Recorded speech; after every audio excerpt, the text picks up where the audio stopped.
everybody for being here today. We're assembled on the traditional territory of the Musqueam, Squamish, and Tsleil-Waututh First Nations. I want to, at the outset, say that my thoughts are with the families of those who have been affected by violence in my home community on Vancouver Island. My thoughts are with them, and I know that Minister Farnworth and others will have more to say as information becomes available. Over the past couple of days, my cabinet have been meeting to talk about the issues affecting British Columbians, the cost of living, challenges to our public health care system, climate action, a range of other issues that we've been focused on as a government for the past 5 years. We've always, and I have always, been making it my highest priority to ensure that every day I get up to try and make life better for the people around me, in my own community, here on Vancouver, home on Vancouver Island, across British Columbia, and indeed as the chair of the Council of the Federation across the country. Since we formed the government 5 years ago, we've had historic breakthroughs on a range of issues that have transformed how our economy operates, how Indigenous people can be full participants on their lands, and a range of other issues that we can discuss at another time. But at the halfway point in a mandate, which we are at coming up to this fall, it's traditional for a leader to ask his colleagues what their plans are. Will they be running in the next election? Many of you will know, in fact, I'm pretty sure it's not a secret, that I have gone through my second bout of cancer and successfully went through 35 radiation treatments, and I am currently cancer-free. My health is good, but my energy flags as the days go by. So before I could ask my colleagues what their plans were for the coming 2 years and beyond, I had to ask myself that. My wife, Ellie, the love of my life, spent a week, I guess 10 days ago, on the west coast of Vancouver Island in my constituency, reflecting on what we wanted to do with the rest of our lives before I asked that question of my colleagues. And we came to the conclusion that I'm not able to make another 6-year commitment to this job, and as a result, I've asked Darren Shumahetsa, the President of the BC NDP, to work with our governing body, the Provincial Council and the Executive, to select a date in the fall for a leadership convention. This has been the thrill of my life to be the Premier of British Columbia, and I will be the Premier of British Columbia tomorrow and the day after that and the day after that. There has been endless speculation as a result of my recent battle with cancer about what my plans would be. I want to put the speculation to rest so we can get back to what really matters, and that's the issues before British Columbians. This has never been about me. I have tried to make my leadership a statement about the strength of my colleagues and our ability to work collaboratively to get good outcomes for the people that we represent. That's my way, that's how I roll, and that's what I'll be continuing to do in the weeks ahead. As leader of the Council of Federation, premiers across the country will be assembling in Victoria, where the #1 issue on the table is a commitment from the federal government to sit down with the provinces and resolve the crisis in public health care. I fully intend to carry on that battle to make the federal government stand up for the commitments they made to all of us and convene a meeting so that we can fix the most important social program, in fact, the most important program in Canada. I know there'll be plenty of time to talk about the past. I want to, by making this announcement today, get us focused on talking about the future, and that involves ensuring that we're putting in place programs to protect people from the spike in inflation, to address the issues that are before us, and those issues that we've not yet imagined. Government is about dealing with things as they come toward you, planning and preparing to do the best you can every step of the way. A cabinet government is just that. In our case, 24 members and myself, we will continue, as we did over the past 2 days, continue to focus on the things that matter to British Columbians. And it's with a great deal of pride that I say to those who are watching today, thank you so much for giving me this opportunity, British Columbia. It has truly been the thrill of my life. I've done my best to not let you down. There have been days when things have gone well, and there have been days that things didn't go well. That's the nature of the human condition, and I am honoured to have had the opportunity, and I think I'll leave it at that and open the floor up for questions. Thank you, Premier. As a reminder to media on the phone line, please press *1 to enter the queue. You're limited to 1 question and 1 follow-up. We will start on the phone lines today. Richard Sussman, Global News. Premier, congratulations on time well served, and we look forward to covering you until the new leader comes into place. Can you speak to the timing here? Why make the decision now, considering how big these meetings are coming up in 2 weeks, rather than wait until potentially the fall? Well, I had come to the conclusion that I could not seek re-election. I was asked a question by Gregor Craigie, a host of a CBC radio program, last Friday, and I could not answer in any way other than I would have more to say today. I knew that we had a cabinet retreat. I knew that it was an opportunity for us to go into the issues that I talked about and many others, preparing budget 2023. And also, it was a chance to talk to my caucus colleagues. We had a retreat on Friday. I had advised them this afternoon of my decision, but there's no time like the present. I want to be straightforward with my colleagues across the country. Despite our political differences, we have been a uniform group, despite changes by elections, of course, in provinces since I've been at the table. But I know that my colleagues have full confidence in me to continue to discharge my responsibilities, and I have every intention of holding the federal government to the commitments that the Prime Minister made to me directly and personally, as well as to my colleagues.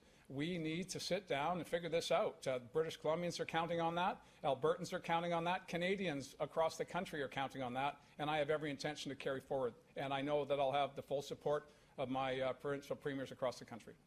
Richard, do you have a follow-up? You'll obviously serve until the new leader comes into place, but getting things done between now and then may be hard. Are you worried you're walking away here from some things that you wanted to accomplish that you had promised? And you mentioned the cancer, you mentioned tiring at the end of the day. Is that ultimately what happened here? Was doing the job was just becoming too difficult? I can always count on you, Richard, for one follow-up that's 3 questions, and I say that warmly. I don't mean anything by that. I obviously the treatment was rigorous, and I was in my enthusiasm to get back to work. I've confessed this in other interviews. I probably got back a bit earlier than I should have, but it doesn't change the fact that I'm going to be 63 this summer, and I've been involved in public life, working in government since for 36 years. I've been an MLA for 17. I've been leader of the NDP for 8 and premier for 5. And I don't want to sound like a resume here, but if you add all that up, it's a lot of intensity. My nature is to dive in fully to the tasks before me. And my spouse and I just felt that it was time that I pass on to another generation. I've talked about the need for generational change in our politics, not just within the NDP, but indeed within all of our political institutions. We need to make space for the next generation to bring forward their ideas and their energy to take on the tasks. So for me, I had every intention of carrying on and prosecuting the next election. That was my plan. I love the work, but the cancer diagnosis and the subsequent surgery and treatment was rigorous. Again, I am cancer-free, and I have to now reflect on what do I do with the summers I have ahead of me, and I will give everything I have until there's a replacement, and people who know me understand that I'm genuine when I say that. Next question is from Rob Shaw, Check News. Hi, Premier. I'm sorry to hear that you're going. I was wondering if you zero in. I'm sorry, Rob, you broke up there. Rob, you want to start that again? Okay, sorry. I didn't hear you. I was wondering if you could zero in a bit more on when you made the decision. Was there a particular time, day? Did you at a particular you come to this conclusion and be at peace with what you were about to announce to everyone? Well, I was just in Vernon and Kelowna meeting with New Democrats in our Forward Convention, which was filled with young people, diverse people, seniors, elders that have been in the NDP for longer than me.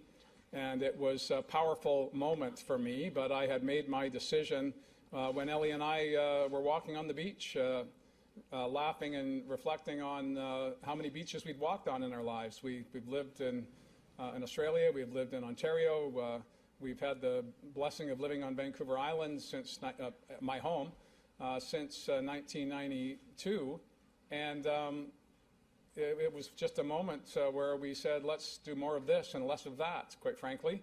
And it was a difficult decision. I do love the work, and I love my colleagues, and it's very rare. I've been a student of history, as many of you know, and it's rare for a political leader to have the opportunity to say, I think it's time for someone else, without it being a less comfortable moment. So the timing was right.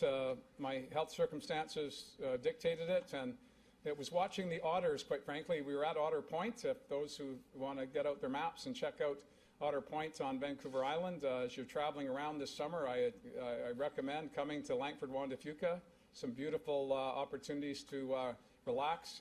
And watching the otters playing just offshore by the hour reminded me that doing a little bit more playing, a little bit less working is probably not a bad idea. Rob, do you have a follow-up? Sure. You've been premier for 5 years. You were in a minority for part of that. Then COVID took over the agenda. Do you feel, as you're leaving, that you were able to accomplish what you wanted to accomplish? You've been rolling from wildfires to floods to COVID. Were you able to do what you wanted to do when you always thought of being premier? Well, I don't want to promote your book, Rob, but you wrote a book, you and Richard, about how we came to government, and it was an extraordinary event, which I think has kind of highlighted a whole host of other extraordinary events that would have been what we've experienced as a community, as a province over the past 5 years.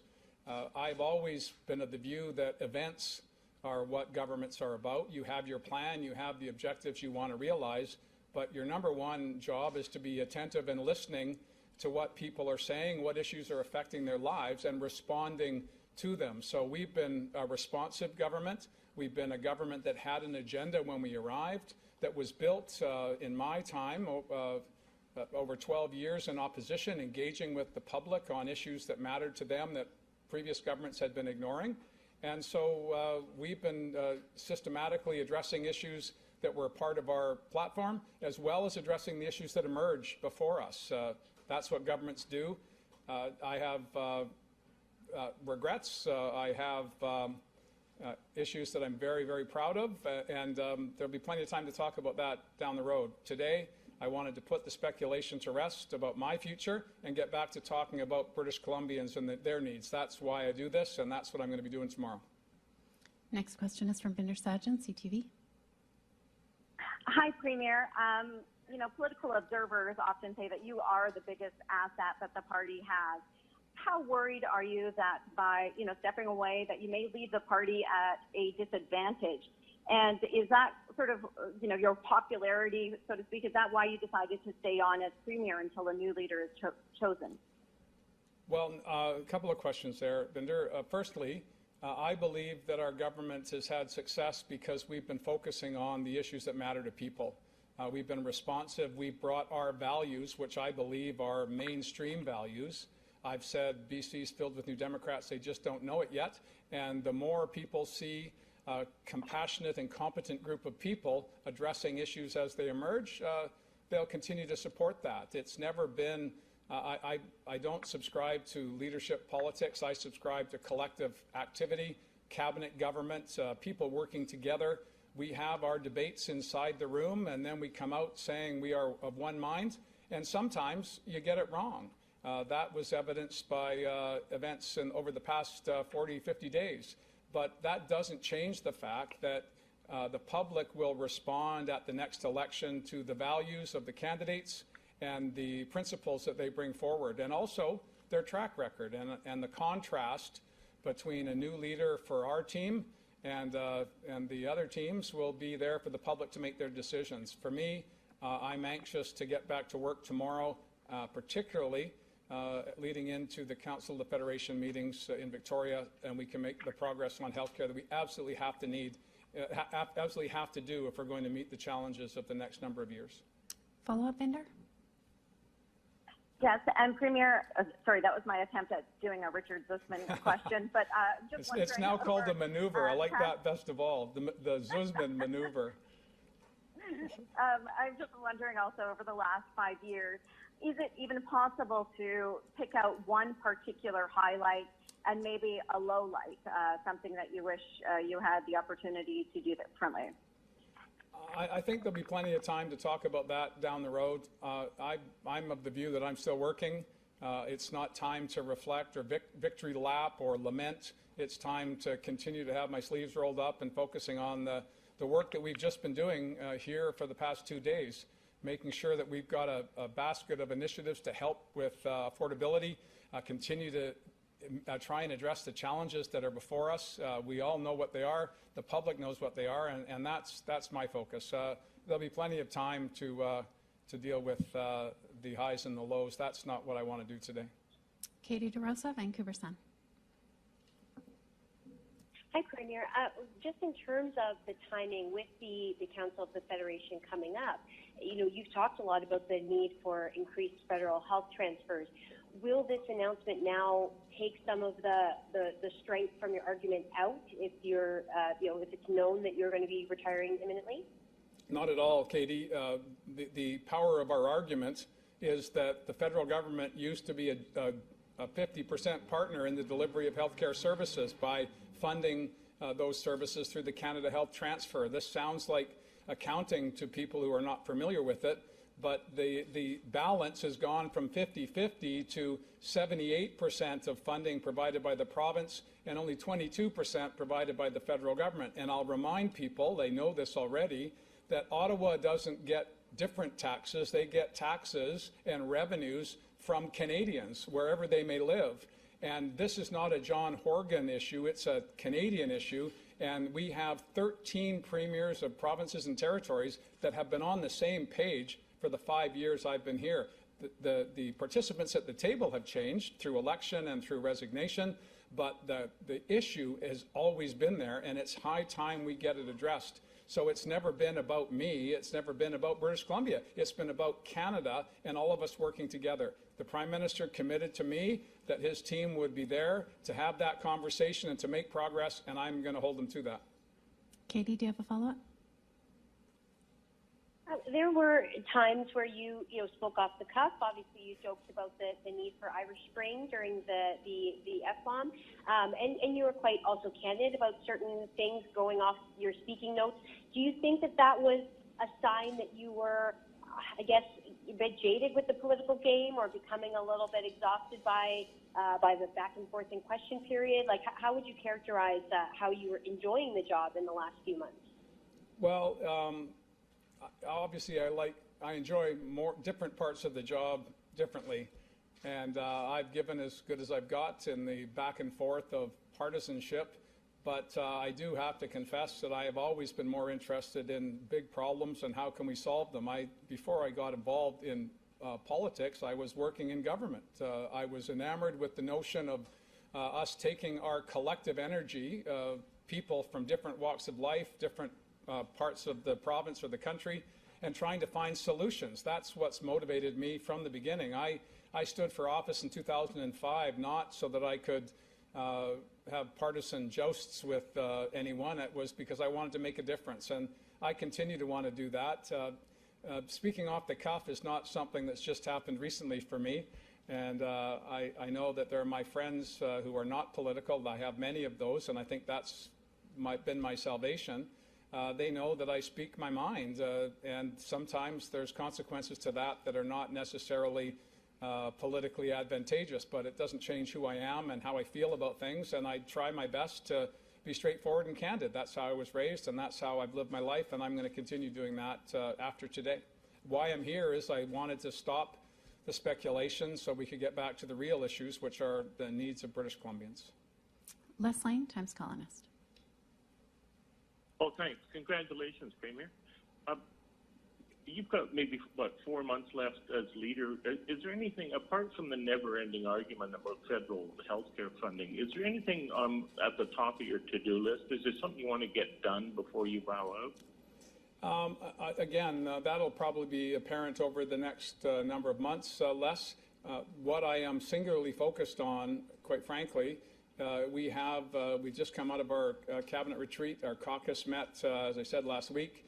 These issues I've been talking about them in my regular availabilities for some time. Affordability, not just housing affordability, which is a profound challenge, but just the impact of inflation. It's a global phenomenon, and British Columbia is not immune to it. So I'm going to continue to address the issues as they emerge, which has always been, in my view, the primary objective of government, to make sure you get in front of issues as they're emerging so the public can have confidence that we have their back as we go, we being government. So I don't have a list of things to do. I should say that I had a great time in my community of Souk. We're successful with a Canada Infrastructure Grant to build a lacrosse box in the Sun River community in Souk. So I was out throwing a ball around with some kids and some Victoria Shamrocks that were out. So I want to engage with my community less. That's what I want to do.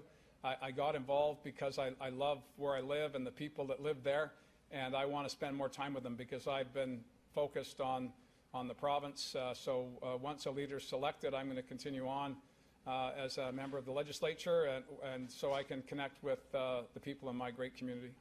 Les, do you have a follow-up? I know you're sick of these health questions, but the fatigue that you've cited a few times in the last half hour, was that related to COVID, perhaps? I have no idea, Les. I know that my oncologist, who I want the public to know, he says that it's really advantageous to be able to watch your patients on the evening news, and he wanted to assure me and British Columbians that he's not billing for watching the news. But he said that I look good, and the scan was clear. The side effects are what they are, and he's been helping me walk through that. But I don't know if COVID had an impact on that or not. I was pretty tired before I tested positive, and I didn't really notice a difference. Some people talk about losing taste. I haven't. I've lost my taste as a result of the radiation treatment. So it's difficult to say. And no one's really tried to parse it out less. I get tired and I come home and I fall asleep. But a good indicator of that making the right choice at the right time. After we came back from our couple of days away, I came out of the shower and I was going into the kitchen, and my wife said, "You're humming." And I went, "What?" I said, "You're humming. You haven't hummed in a while." So I think I'm at peace. It was a very difficult decision. I'm not going to pretend it wasn't. I love this job, and I believe we're making a difference. I am making a difference with my team, but I know that my team can continue to do that without me.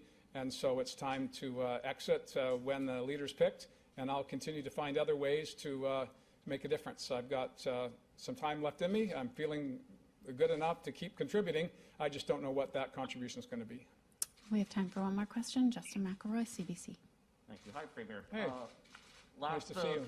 Good to see you. Last week, there was speculation when you made the announcement about the Royal BC Museum that it might be connected to potential announcement on your future and the idea of clearing the deck of that decision for a future leader. Was that part of the play at all? Were you considering this announcement while you were making that decision? I was thinking about my future when I made the decision, but why I made the decision is that the Royal BC Museum is so important to all of us. It's just too important to be a political football, too important to be a laugh line. I want people to be as proud of the museum as they were before the announcement. It was and is an iconic treasure for all British Columbians, and I misstepped by thinking that the public was at the same place I was as I looked at information about the seismic issues, about the space, and about the various collections being at risk. But no, there's no connection beyond the fact. I made that decision because I love the museum, and I don't want it to be a political football. I want the people who care about it to come forward, come up with a plan, and it will be a better plan than the one we brought forward because the public has never been more aware of the museum. That's the good news.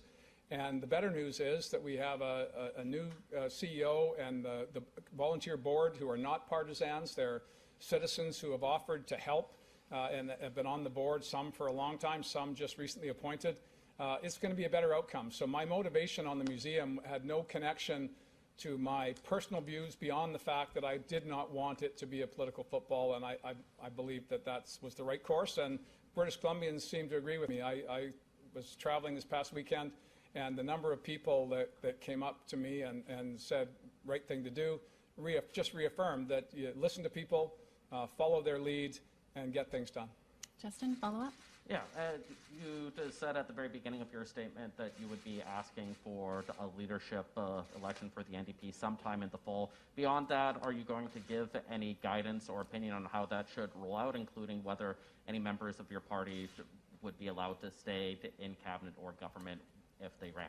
Well, all of the rules and that are in the hands, with respect to participation, are in the hands of the party. We have a governing body, the provincial council, that will make those decisions. I will have no role in the selection of the leader. That's up to the party. But I am very confident that we have a capable group of young, dynamic leaders that are prepared to step up, and we'll just wait and see how that goes. Again, I want to reinforce, I wanted to end the speculation. I believe we've done that based on the number of people that are here. And I want to now get back to working for British Columbians for as long as I have an opportunity to do that. That's the commitment that I make today, and I wish I had more energy to do more, but I just don't. And I want to just end by, oh, I'm sorry, you got another one? No. That was it? Okay. Yeah. I just want to end quite often. When I became leader of the NDP 8 years ago, it was, well, nobody knows who you are. You can't possibly be successful. That turned out to be incorrect. I was successful. A lot of people know who I am. But I was in a restaurant in Penticton on my way back, and a woman came up and said, and I apologize to the other networks, but this is the way it rolled. She said, "You're on Global." And I said, "Sometimes, but not all the time." So it was a reminder that people are people. They're not thinking about politics all the time. And I want to get back to that place where I can just engage with people. I love talking to people. I went on a holiday last year to some newsworthy, it became news, but I went to Nova Scotia, and nobody knew who the heck I was there. And it was just nice to, go pull up at a garage sale and talk to people and have a laugh. And it reminded me how much I love people and how much I enjoy the work. But I also am looking forward to just being me again, talking to people not as Premier of British Columbia, but just John, a guy who stopped by to make friends. And so I'm looking forward to that. Thanks, everybody, for the opportunity. I greatly appreciate it.